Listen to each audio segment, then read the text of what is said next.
YSR Congress party MLC Vamsikrishna యాదవ్కి Janasena విశాఖలో seat ఇస్తోంది.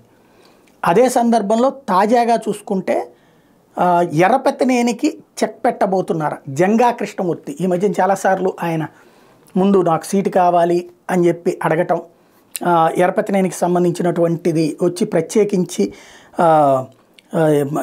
ఎక్కడైతే సీటు గురజాల నియోజకవర్గానికి సంబంధించి 1994 నుంచి ఆయన 6 సార్లు పోటీ చేసి 3 సార్లు గెలిచారు, 3 సార్లు ఓడారు. ఇప్పుడు ఆ సీటు తనదేనని ఆయన చెప్తుంటే తాజాగా తెలుగుదేశం పార్టీ 3 పేర్లతో ఈ ఐవీఎస్ సర్వే చేస్తుంది. అంటే ఫోన్లో వచ్చి ఈయన కరెక్ట్ అయితే ఈయనకి మీరు 1 నొక్కండి, ఈయన కరెక్ట్ అయితే 2 నొక్కండి, ఈయన కరెక్ట్ అయితే 3 నొక్కండి అంటూ అందులో లోకేష్ తీసుకొచ్చినటువంటి ఒక వ్యక్తిని కూడా తలపూడి శ్రీనివాసరావు, ఈయన సేవా చారిటబుల్ అక్కడ ట్రస్ట్ ద్వారా నిర్వహిస్తుంటారు, ఆయన్ని ఎర్రపెత్తనేని అట్లాగే జంగా కృష్ణమూర్తి 3 పేర్లతో ఇక్కడ ఐవీఎస్ సర్వే చేస్తున్నారు.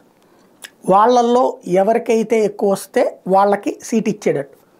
ఆ లెక్కన జంగా కృష్ణమూర్తికి ఇప్పుడు ఇస్తారా సీటు అన్నటువంటిది ఓ సందేహం రాబోయే రోజుల్లో తేలబోతుంది. గురజాలకు సంబంధించి ఎర్రపెత్తనేనికి టికెట్ రాబోతే అదొక సంచలనం అవుతుంది.